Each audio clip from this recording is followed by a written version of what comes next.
Arratsaldeon guztioi eta ongi etorriak izan zaiteztela.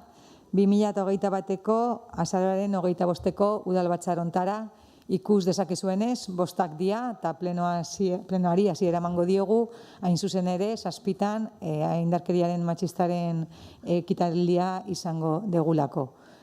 Decía que muy buenas tardes a todas y a todas y bienvenidas al pleno del 25 de noviembre del 2021, que lo estamos celebrando a las 5 de la tarde debido a que a las 7 pues, tendremos el acto con que se hace por la violencia machista.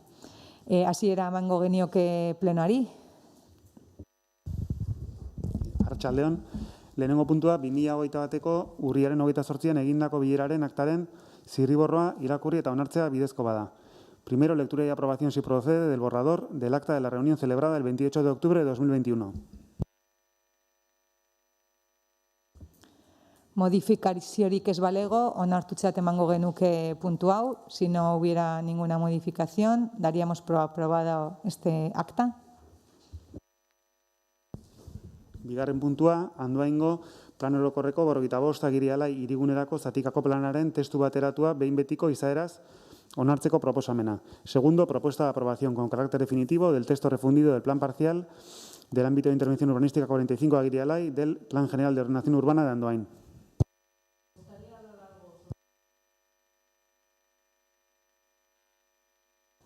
Bai, bueno, ondo iruditzen bazaizue, lehenik aurkezpena ingo dugu hemen, eta gero ja zuei pasako litzaizueke hitza tokatzen denean, ¿vale? Si les parece a todas y a todos bien, lo primero será la presentación del tema y, bueno, ya que lo han solicitado, pues antes de la votación se procederá a dar el turno de palabra, aunque ello conlleve la suspensión del pleno, como dice el reglamento orgánico. Bien, arratsaldeon, muy buenas tardes. El pasado 19 de julio del 2019 se aprobó con carácter inicial el presente plan parcial. Fue sometido a exposición pública durante un periodo de 45 días. Simultáneamente se formuló consultas a las administraciones públicas y personas afectadas para que remitieran informes y alegaciones que estimaran pertinentes. Durante el periodo de tanto de exposición pública como de alegaciones se recibieron 8 alegaciones, las cuales fueron resueltas por los informes técnicos y notificadas a los alegantes y al promotor del plan. El pasado 6 de mayo del 2021, y teniendo en cuenta los informes técnicos municipales, se aprobó con carácter provisional el citado plan, condicionado a su aprobación definitiva la declaración ambiental estratégica y el preceptivo texto refundido. El 19 de julio del 2021 se formuló la declaración ambiental estratégica y el 25 de octubre del 2021 se presentó en el Ayuntamiento el texto refundido. Teniendo en cuenta los informes favorables recibidos de las diferentes administraciones sectoriales afectadas, la declaración ambiental estratégica emitida por el órgano competente y los informes favorables de los técnicos municipales, sometemos a aprobación definitiva el plan parcial en cuestión, el plan parcial AIU 45 de Agirialai. Bai, araudi organikoak dioen bezala, orain moztuko genuke plenoa, zuetzeko izango delako hitza. Como dice el reglamento orgánico municipal, ahora daremos suspensión a lo que es el pleno para que la ciudadanía pueda opinar y no quedará registro tanto de las opiniones como de las respuestas que se puedan dar al respecto. Eta bideoa baita ere moztu beharko genuke.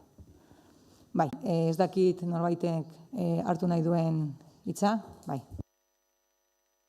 Bai, atxaldeon guztioi. Puntu hau bera oain etorri dana pleno honetara, euki genuen lehengo astean hirigintzako batzordea, eta bertan azaldu genitun arrazoi guztiak eta kontrako botoa eman genuen, baina ez naiz arrazoietan sartuko, ze ustet bizilagunak hemen egon da ni baino asko hobeto azaldu dutela dena, eta guk jarraitzen dugu berdina pentsatzen, eta gure botoa kontrakoa da, eta bizilagunekin bat egiten dugu, uste dugulako udalak bultzatu behar dula akordioa eta jarraipen bat iteaz gain, eta ikusita gaur hemen zehatu dana, pasadana, eta bizilagunak egin duten eskaera eta eskatzen dugu bertan bera uztea bozkaketa hau, baina bozka egiten bada jakin gure botoa kontrakoa dela.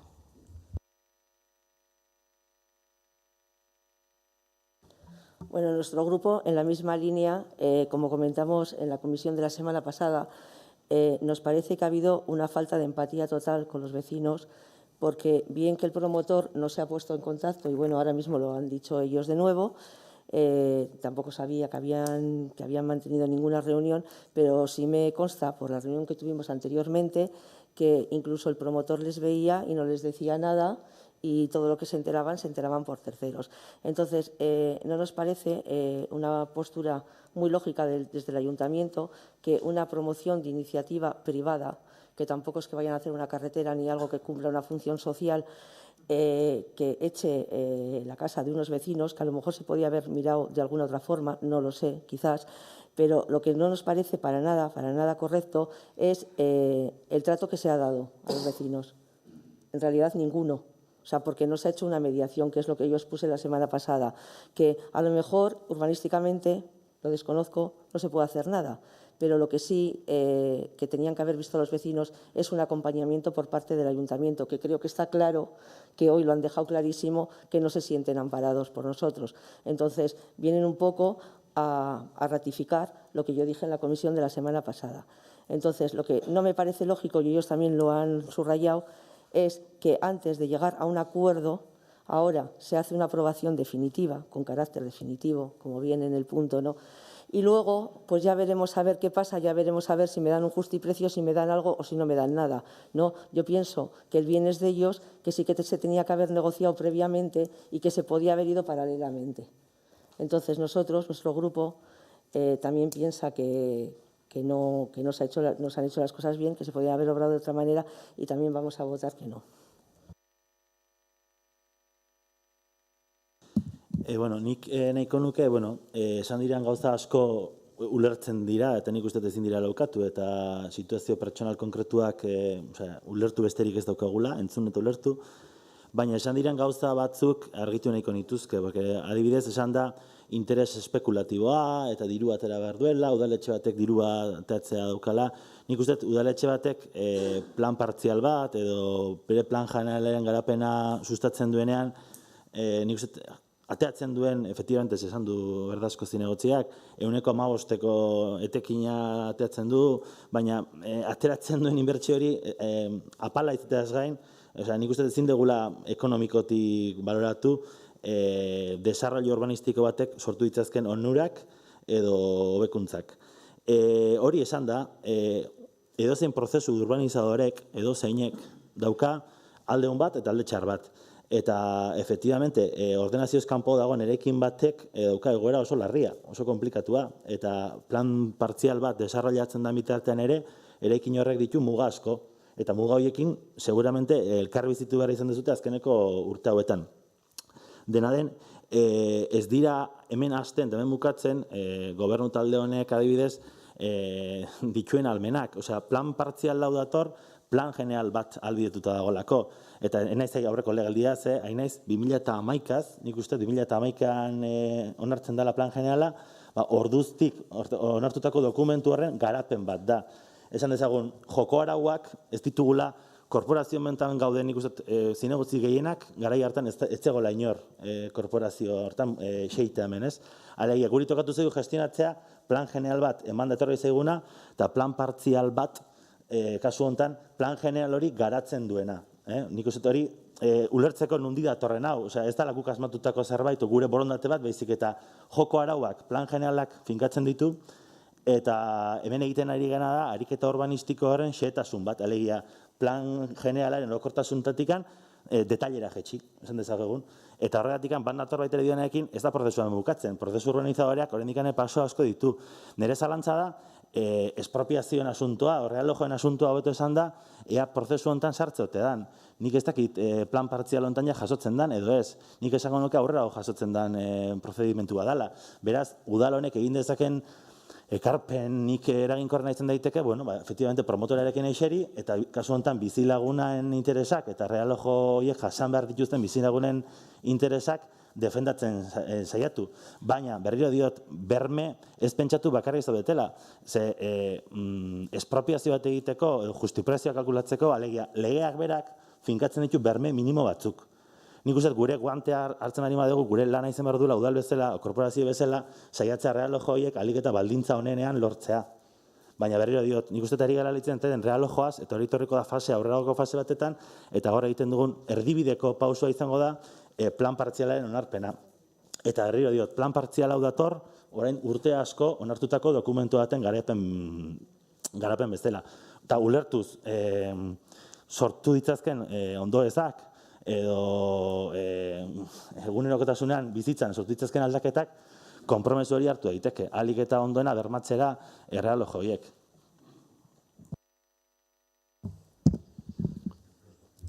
Bueno, como ha trasladado Imanol, esa va a ser nuestra intención. Seguiremos expectantes y encima del tema para que esos realojos sean en las mejores condiciones o en las más óptimas para los afectados. Bueno, interbentziorik gehiago ez balego, jarriko genuke gaia bozkatzera. Bai.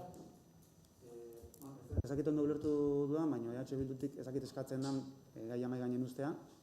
Ze horrela baldin bada, indarreko araudianen arabera, esaten du edozein zinegotzik eskatu dezakela gai bat mahai gainen ustea, eta bozkatu beharko litzateke mahai gainen uste hori edo ez.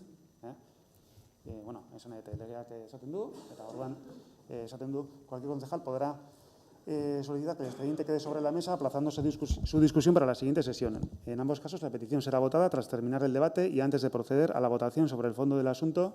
Si la mayoría simple votase a favor de la petición, no habrá lugar a votar la propuesta de acuerdo. Orduan, horrela balin bada behintzat, bozkatu beharko litzateke. También nos parece mejor. Que nosotros también nos parece.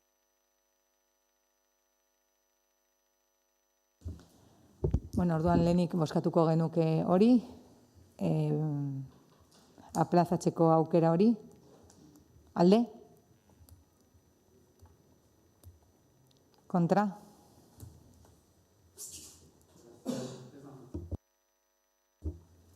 Tarain jarriko genuke gaia bozkatzera, aldekoak? Kontrakoak? Gehiengoz onartzen da, se aprueba por mayoría.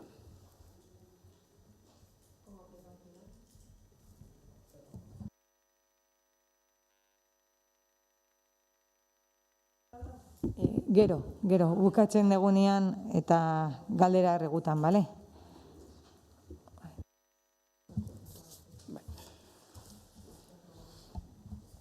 Hirugarren puntua, Andoaingo plan orokorreko 58/Jarramendi B0 bat lusaia zatitzeko xehetasun azterketa behin betiko izaera onartzeko proposamena. Tercero, propuesta de aprobación con carácter definitivo del estudio de detalle para la división de la parcela B1 del ámbito de intervención urbanística 48 de Jarramendi del Plan General de Ordenación Urbana de Andoain. Sí, el presente estudio de detalle se aprobó con carácter inicial el pasado 23 de julio del 2021. Ha sido sometido a información pública. Durante ese periodo no se ha recibido ninguna alegación. Ha sido remitido a las diferentes administraciones sectoriales implicadas en el ámbito, de las cuales han recibido los informes favorables pertinentes, así como también cuenta con los informes favorables de los técnicos municipales. Por lo tanto, sometemos a aprobación definitiva el estudio de detalle de la división de la parcela B01 del AIU 48 de Jarramendi.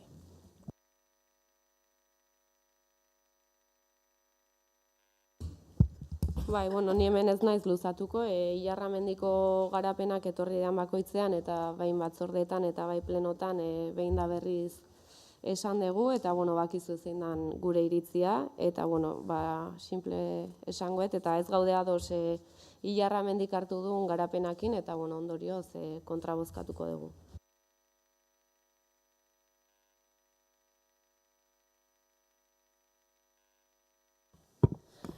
Bueno, nuestro grupo en este punto nos abstenemos porque sí que es verdad que pensamos que puede perjudicar, ¿no?, el sector del comercio en Andoain, pero bueno, también pensamos bueno, tenemos ahí unas dudas razonables por lo que nos vamos a abstener.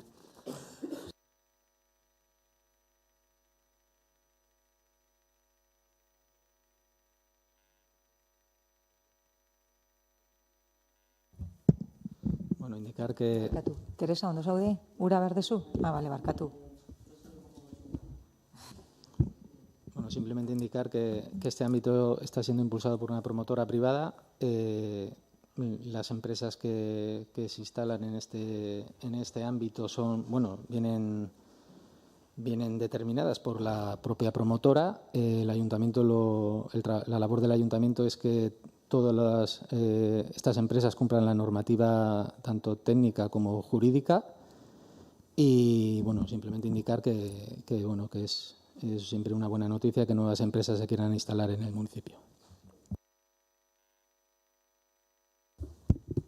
Beste interbentziorik ez balego, jarriko genuke gaia bozkatzera, aldekoak, kontrakoak, abstentzioak, Gehiengoz onartzen da, se aprueba por mayoría. Laugarren puntua, onartzea hasierako izaera, eguneko egoitzako barne araudia aldatzeko proposamena. Cuarto, aprobación con carácter inicial de la propuesta de modificación del reglamento de régimen interior del centro de día. Bai, kasu honetan batzordean aipatu zen bezala, modifikazioa izango litzateke, araudikoa ez dago aldaketa hundirik, baina, komentatu zen zenbait gauza dira aldatzekoak eta gauze izango dira bain justu gaur ekartzen direnak bozkatzera. Decíamos que ya se comentó en la Comisión de Servicios Sociales que se tratan de pequeñas modificaciones en el reglamento que ya existe de régimen interior del centro de día y bueno, pues son pequeñas matizaciones y actualizaciones que se han tenido que hacer y que se someterán hoy a votación. Interbentziorik ez balego, jarriko genuke gaia bozkatzera, aldekoak.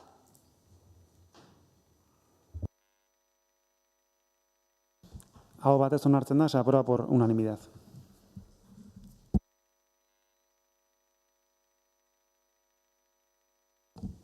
Bosgarren puntua, Andoainen bidaiarien hiri garraio zerbitzuaren esleipen prezioa osatzeko proposamena. Quinto, propuesta de complementar el precio de adjudicación del servicio de transporte urbano de viajeros en Andoain. Bai, hau urtero etortzen den puntu bat da, batzordetik pasa zen, bertan onartu zen, eta bakarrik aipatu 11.000, zer digusten? 13.682 eurotan komplementatzen dela.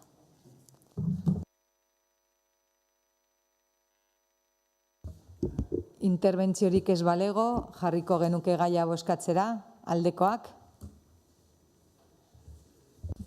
Aho batez onartzen da, se aprueba por unanimidad.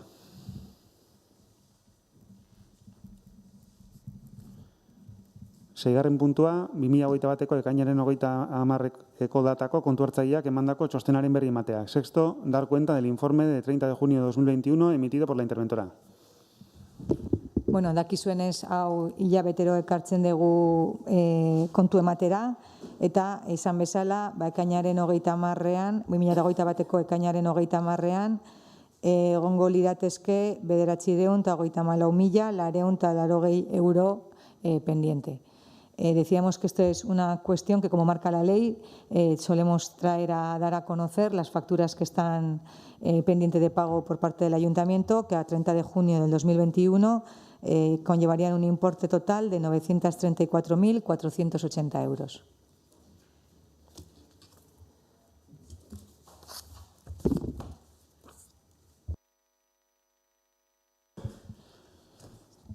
Zazpigarren puntua, 2021ko irailaren 30eko datan kontu hartzaileak emandako txostenaren berri ematea. Séptimo, dar cuenta del informe de 30 de septiembre de 2021 emitido por la interventora. Bueno, kasuntan gauza bera, baina 2021ko irailaren 30ean faktura osotasunean izango liratezke 1.979.299 euro. Hemen noski konturatzen da eta agerian dago abuztuako hilabetea dagoela. Decíamos que a la cifra 30 de septiembre del 2021 sería de 1.479.000,49 euros y que bueno, quedaría constancia el mes de agosto en el que no se producen pagos y por eso también se incrementa este importe.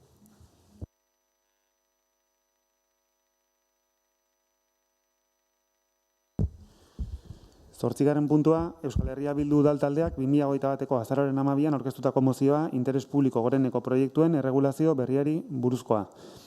Punto octavo, moción presentada por el Grupo Municipal Euskal Herria Bildu el 12 de noviembre de 2021 en relación a la nueva regulación de los proyectos de interés público superior.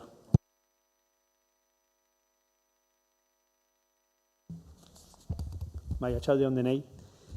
Bueno, dakizuen bezala Jaurlaritzatik lege proiektu bat onartu nahi dute pixka bat udal autonomiari eraso egiten diona, hau da, udal batek onartutako plan orokorraren gainetik Jaurlaritzak interes orokorreko ikusten baldin badu, naiz eta plan orokor horren kontra jun, Jaurlaritzak izendatu dezake edo egin dezake nahi duen egitasmo edo nahi duen jarduera udal eremuetan, eta horren aurrean mozio bat aurkeztu dugu eta mozio hori irakurriko dut.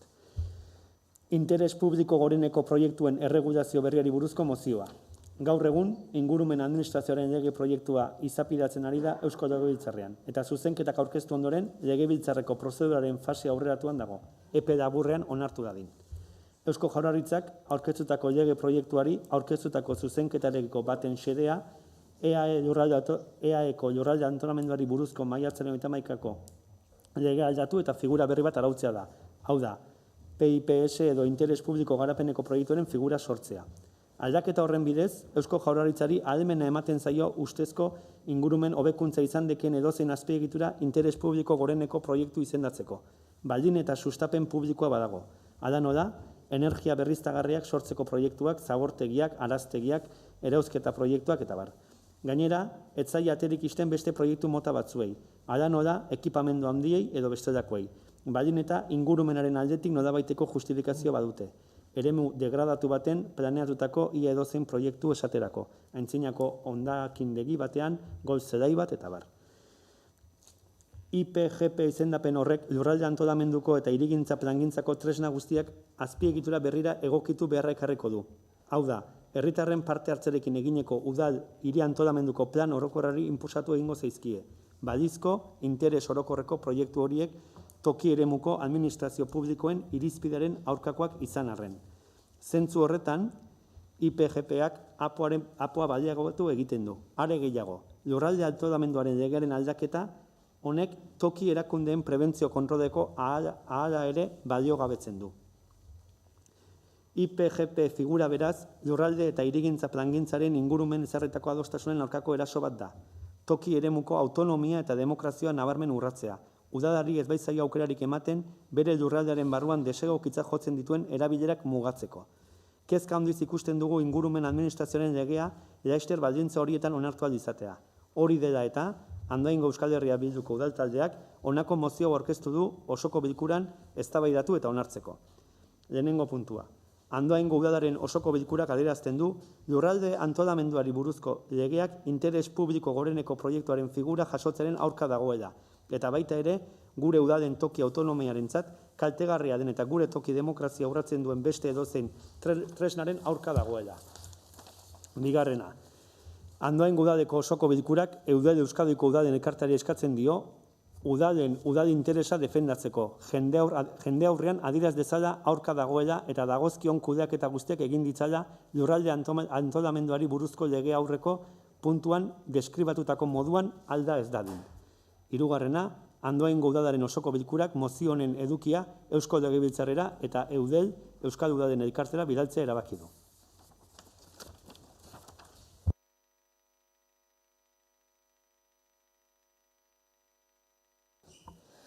Bueno, nosotros, nuestro grupo, estamos de acuerdo con esta moción. Es que no puedo hablar mucho, pero bueno.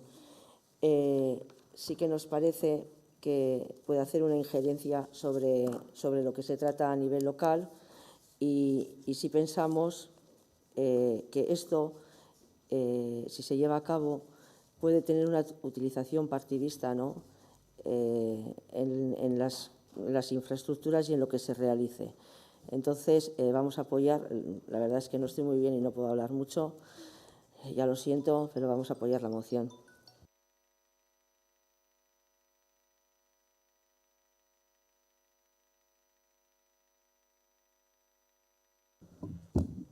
Bai, kaixo arratsaldeon, nik ere ez gehiago gauzka. Udal talde sozialistatik gure botoa EH Bildu taldeak aurkeztatuko mozioaren aurkakoa izango da arrazoi hauengatik. Aurkeztutako mozioa gure tokiko demokraziaren urraketa aipatzen du. Gure ustez, inor ez da tokiko demokrazia urratzen ari. Are gehiago sozialistak udal defendatzaile sendoa gara eta izango gara beti. Kontua da, akatsa egiten dela toki eremura eramatearekin. Erronka horiek udalerrien, erkidegoen eta estatuen mugak gainditzen baitituzte eta kontinentalaraino eramaten uzten badidate. Udal ordezkariei maila eskatzen zaigu. Datozen urteetan aurre egin beharreko erronka handiek guztioi eragiten digutelako. Eta dagoeneko hemen daude eta berandu goaz. Hemen beldurgaren erabakiek eragin zuzena izan dezakete gure auzokideen bizitzan. La lucha contra el cambio climático pasa por una firme apuesta por la transición energética, la economía circular, una gestión de los residuos que nos permita una eficiencia energética lo más elevada posible y en esta parte todos los grupos estamos de acuerdo. Pero cuando llega el momento de actuar, damos la espalda. ¿Cómo vamos a cumplir los objetivos de desarrollo de una economía circular sostenible capaz de altas tasas de valoración si desde los ayuntamientos se paraliza la instalación de plantas necesarias para ello? ¿Cómo vamos a alcanzar la ansiada soberanía energética si nos oponemos sistemáticamente a la instalación de parques eólicos o fotovoltaicos? Porque más allá de lo que se está diciendo, esta enmienda a la Ley de Administración Ambiental hace referencia a cuestiones muy concretas. 1. Proyectos de especial interés público, es decir, que trasciende de lo local a la totalidad de Euskadi e impulsados por el Gobierno vasco. Han de ser estudiados y debatidos por el Consejo de Gobierno, dicho sea de paso, elegido por los representantes de la ciudadanía vasca. Esta no es una figura nueva, ya existe en la legislación estatal y en muchas comunidades como Nafarroa. Bai, markatu. Azken batean, herritarren gehiengoaren babesarekin baino lortuko ez ditugun erronkei egin behar diegu aurre. Herritarrei mezu egokiak bidaltzin jakin behar dugu. Ez dezagun frivolizatu. Ez dezagun nahastu erronka klimatikoa bezalakoa gai serioetan. Golf zelaiak eraikitzeko udal autonomia bertan behera utzi nahi dela esanez. Nadie puede quedarse fuera de la lucha contra el cambio climático, porque muchas pequeñas acciones consiguen grandes resultados.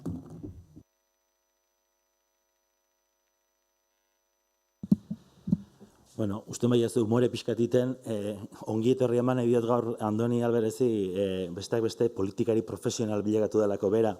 Askotan beste izaten diguzu politikari profesionala gerala gure alderdien erraminta gisa funtzionatzen dugulako, eta gaur zuek egin dezutena hoixe bera da, ez? Bildu Gasteizen parlamentuan daukan arazo bat, sistemakikoki udaletxe guztitara zabaldu eta politika egin. Alderdien instrumento gisa, politika ekarri, eta gaur handengo plenora ekarri mozio bat, eztabaida bat planteatzeko. Eztabaida interesatu bat, ze eztabaidaren debatea ez da handengo gai konkretua, baizik eta Eusko Legebiltzarrean burutzen ari den eztabaida badalako. Ezin esan dezakegu aurka gaude, erabat aurka gaude, bestak beste demagogia totala irutzen zaigulako mozioa. Demagogia totala, denora garelako superekologistas, denora garela superguai, supermodernos, dena nahi dugu ingurune jasangarri bat, energia berriztagarriak, ura garbia ibaita botatzea, baina gero nola? Nola? Eta nik uste, oantxe ongera Glasgowen, egongera konferentzia gailur hortan, mundu guztia esanez, 1,5 baino gehiago ezin degula berotu, konpromisoak hartu behar ditugula, 2050 begira neutralak izan behar degula karbonoen aldetik, oso ondo, hitzak dira.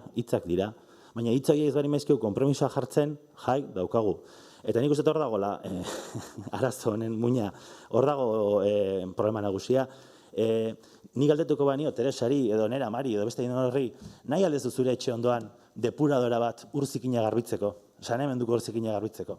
Nik argi daukat Nera Max esango zidan, ez, jardezatela bizi lagunan etxian.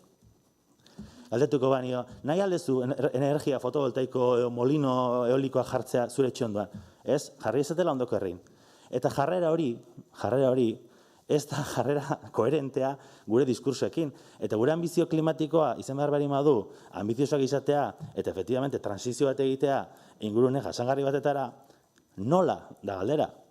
Eta nola horrek ditu izen abizeneko proiektu zehatzak, egin beharko ditugu depuradorak, egin beharko ditugu parte fotovoltaikoak, eolikoak, araztegiak, valorizazio zentruak, plastikoen eta beste materialen birziklatze plantak. Eta ze pasatzen zaigu, udala asko izan direla traba. Zergatikan, udala direlako hiritarren gandikan gertuen dauden erakundeak. Eta udaletan, nolabait herritarren kexak daudenean, udalak egiten dute erabili ordenamentu urbanistikoa, alegia, herriko plan generalak traba jartzeko eta proiektu guzti horiek bertan bera gelditu daitezen. Beraz, horrela jarraitu behar dugu, alegia, Gasteizen gauz bat esan eta gero herrietan beste bat egiten, edo koherentziak izan behar dugu. Guk ustean dugu, benetan sinisten bari badugu, transizio klimatikoa dala lehentasun bat, horretarako bitartekoak jarri behar ditugula.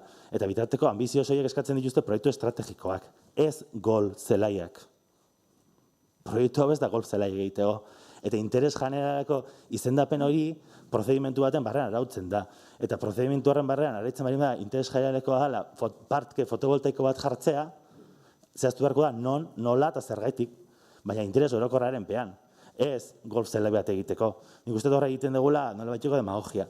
Eta gero, Teresarekin berdina, hau ez du Eusko Legebiltzarrak asmatu. Erraminta juridiko hau existitzen da komunitate autonomo ezberdinetan. Por cierto, batzuetan gobernatzen ari zeratenetan.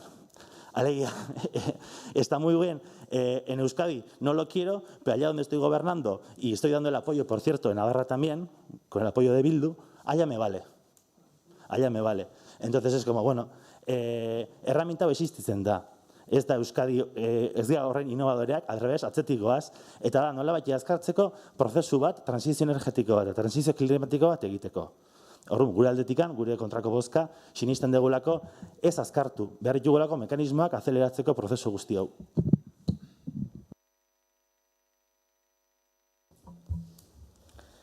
Pues mira, no sé si me gustaría tener una depuradora al lado de casa, seguramente no. Pero lo que está claro es que a vuestros políticos tampoco les gustaba tener la incineradora en Donosti y por eso la pusieron en Zubieta.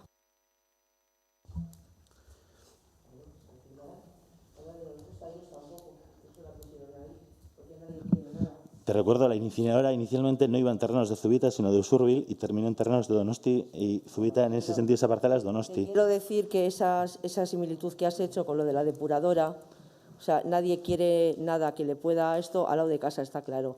Pero hay que ver cuando una cosa es de interés general, porque aquí todo tiene un informe medioambiental. Cualquier proyecto que se haga tiene un informe medioambiental.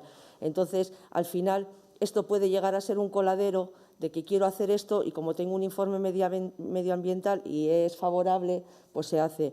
Y te quiero decir que yo, por lo que veo, yo poco conocimiento político y poca vida política tengo, la verdad, no voy a decir lo que no es, pero sí que estoy viendo que en muchas cosas hay unos intereses partidistas que yo, por mi parte, personalmente no los entiendo, y estas cosas suelen ser un coladero para que se haga al final lo que uno quiere. O sea, así de claro. Entonces, ¿cuál es el interés general? Pues a lo mejor el interés general que unos piensan no es el interés general que pensamos los demás. O sea, es que eso también es muy relativo. Nosotros, desde luego, apoyamos la moción, todos estamos de acuerdo en el grupo y lo vemos claro. O sea, no estoy hoy muy bien para argumentarte, pero vamos, desde luego que sí que creemos que aquí, o sea, lo del interés medioambiental va a ser un coladero de muchos proyectos y otros no se van a llevar a cabo porque no interesan, pero que no sé, pienso que en los municipios afectados tiene que valer también la opinión y tenemos que poder opinar también sobre lo que se va a hacer en un territorio, porque entonces todo va a estar supeditado al interés general, todo, no sé, o sea... Bueno, Jaurlaritzako eztabaida bat ekartzen dugunea guri zuzenean eragiten dago.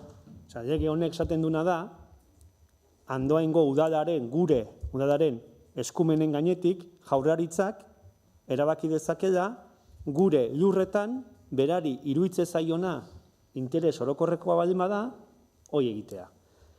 Orduan, esan dezu, hemen herri batzutan trabak egiten nahi dira, eta errausgailuan kasua berdina, errausgailua usurbilen zijuan, baina usurbilko udadak trabak jarri zituen. Orduan zeiten dugu, kontuatzea pixkatoneago, Donostiko lurrak dira da.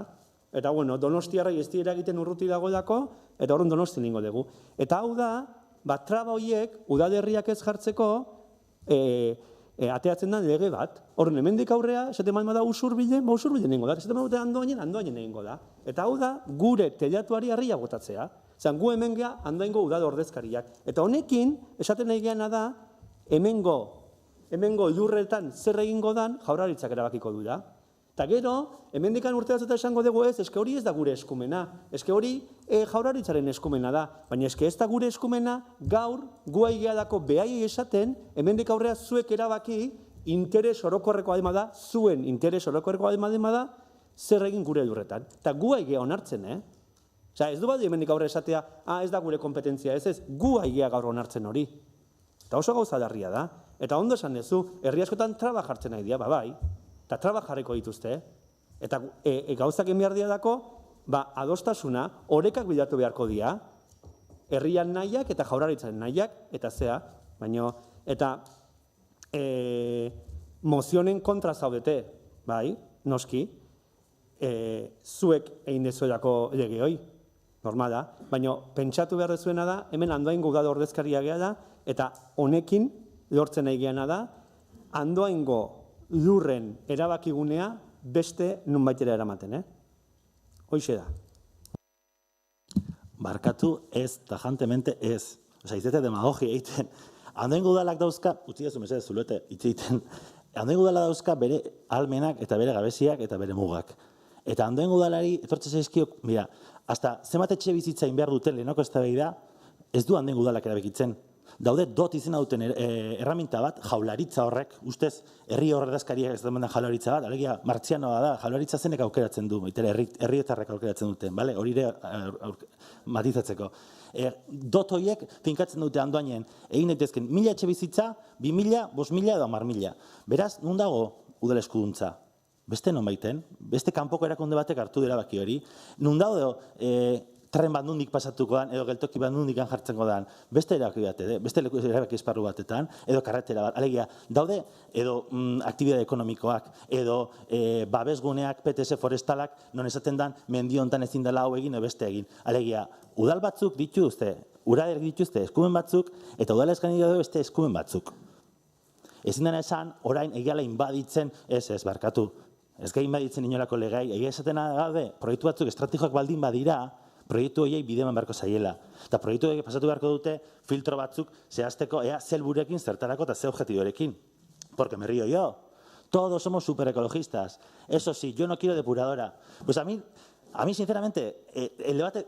Déjame terminar, Teresa. A mí el debate de quiero una depuradora o no, no me importa. Yo lo que quiero es que no vertamos agua sucia al río. Si he dicho que en el 2030 todos los ríos de Euskadi tienen que estar limpias, o pongo depuradoras o lo tengo jodido. Entonces, lo que no puede ser es, no, es que rausketa, vale, zer nahi dut, segi basura, nire basurak bizilagunarera, naparrora, edo beste norbaitea bialtzen, jarra ezagun, baina hori da pseudoekologismo. Hori ez da, norberak bere hondakinak, bere almeneak dauden isuriak, bere eskumenetan dauden ekimenak sustatu behar ditu. Eta ez du balio esatea, nik nire etxean ez, bizilagunak egin dezala. Hori da hipokresia bat. Eta guk esaten duguna da, izan gaitezen autosuficiente, eta soluditu netu ditzaskun gureak diran erronkak eta gabeziak. Eta hortarako inbarko ditugu molinoak jarri, inbarko ditugu araztegiak jarri, inbarko ditugu planta bereziak ezarri. Eta hori da inevitable. Eta inorrak ez du lan nahi bere etxe ondoan bat? Bai.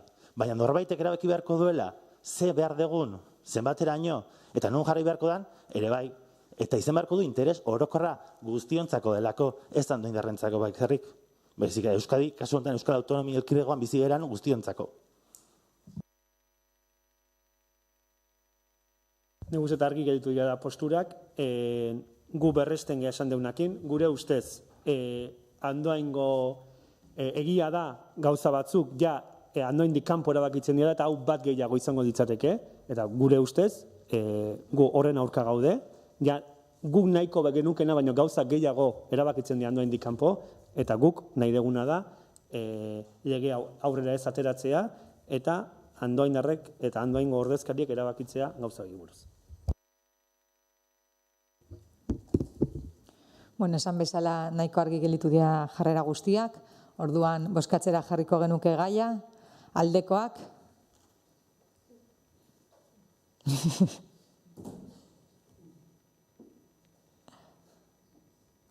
Kontrakoak.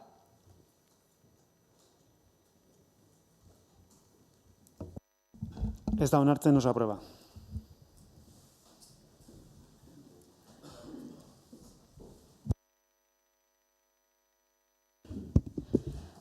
Bueno, orain aipatzea dakagula urgentziazko puntu bat, hain zuzen ere gaur indarkeriaren matxista eguna dela eta prestatu den adierazpen instituzionala, eta horrexegatik Peteriri pasako dio hitza.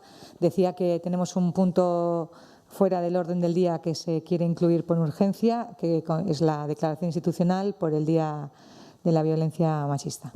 Bai, hori, justu atzo testua, adierazpeneko testua adostu genuen, eta horregatik orain presasko sartu behar du.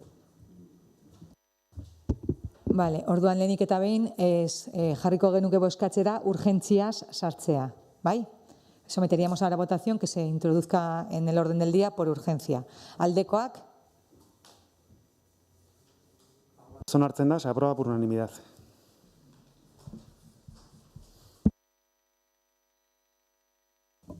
Bai, bueno, urtero bezala, lehen eskerrak eman nahi du beste alderdi guztioi testua adosteko.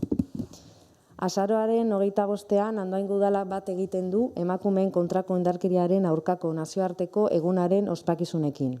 Indarkeria jasaten duten emakumeen seme-alabeen, gurasoen, senideen eta lagunen mina partekatzen dugu. Horiei zuzentzen diegu gure babes osoa kausarik justuenaren alde borrokatzen garen uste osoaz, eta indarkeria matxista gure gizartetik desagerrarazi arte aurrera egiteari ez usteko konpromisoa. Badakigu bidea luzea izango dela, baina horrek eragiten du premiazko pausoa estutzea eta aurrera egiten jarraitzea besterik ez. Urte luze hauetako lana indarkeriari maskara kentzea izan da. Ez da lau sororen kontua, baizik eta sistema patriarkal sendo baten ondorioa. Emakumeen aurkako indarkeriari buruzko makroinkestaren datuen arabera, emakumeen 34,2 bikotekideen edo bikotekide hoien indarkeria jasan du. 47,2 ez dituzte laguntza zerbitzu publikoen aurrean salatu eta ez dituzte erabili. Kalkuluen arabera, bikotekideen edo bikotekide hoien indarkeria jasaten duten EAeko 10 emakumetik 6 seme-alaba adingabeak dituzte eta hoiek ere biktima bihurtzen dira.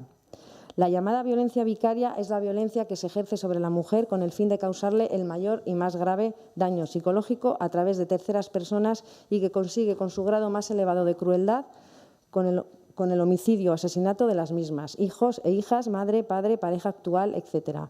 Estos casos se entienden como una manifestación más de violencia de género, una vez que el daño infringido a los hijos e hijas convierte a las niñas y niños en instrumento y correa de transmisión del maltrato de los agresores hacia las mujeres.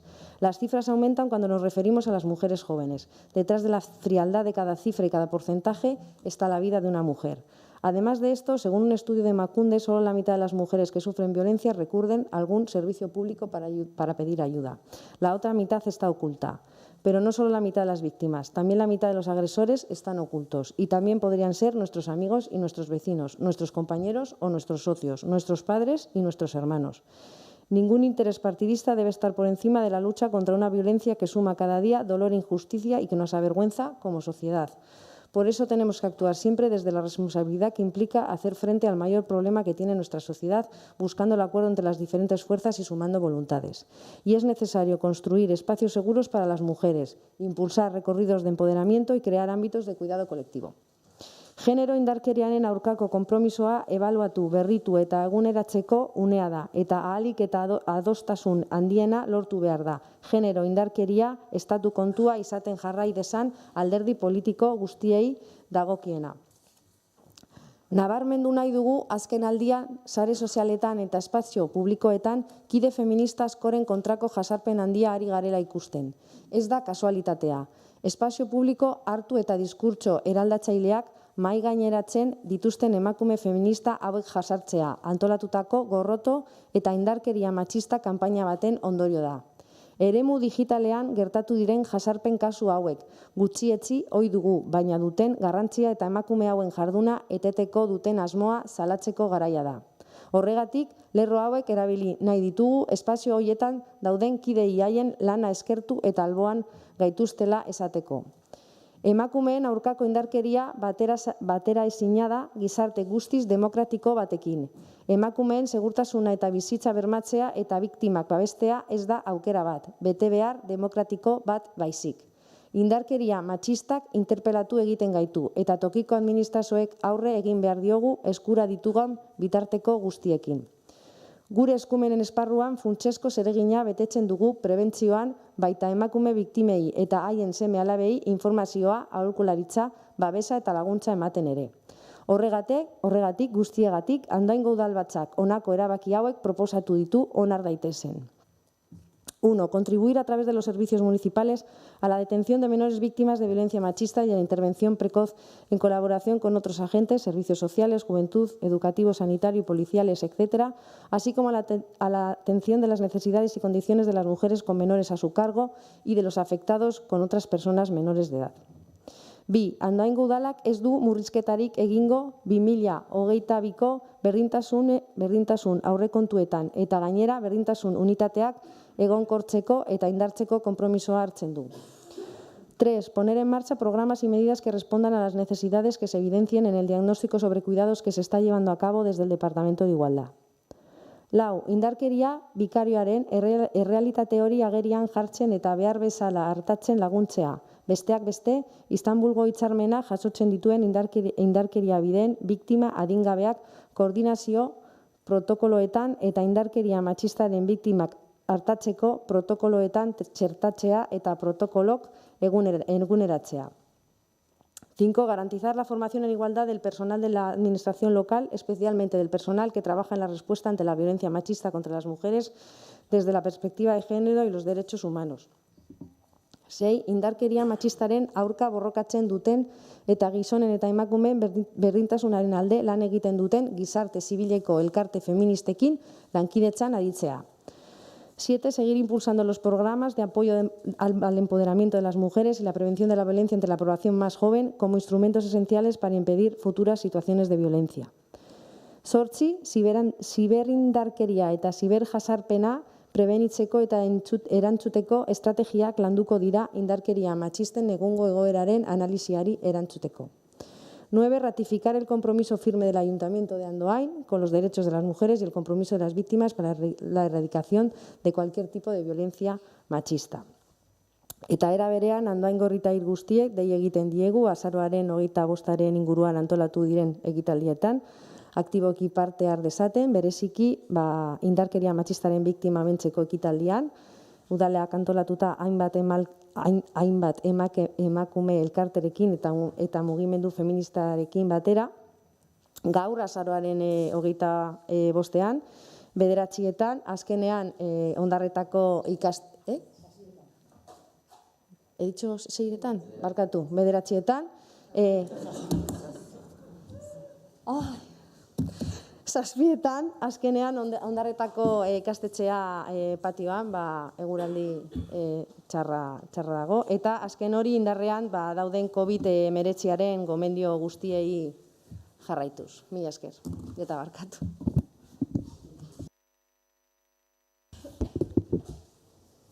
Bozkatzera jarriko genuke adierazpen instituzionala, aldekoak. Ez onartzen da, se aprueba por unanimidad.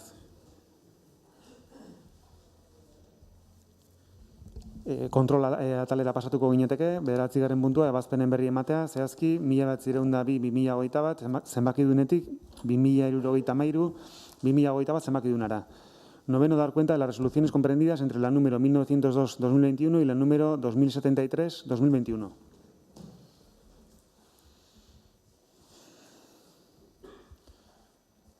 Hamargarren puntua, galderak, eskaerak eta proposamenak. 10, ruegos, preguntas y propuestas.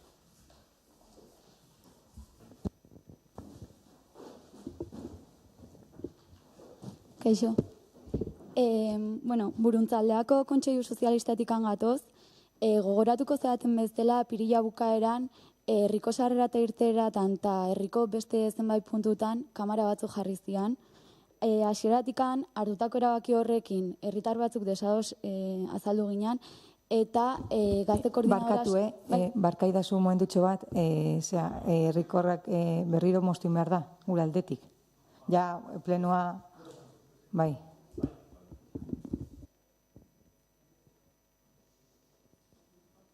Berriz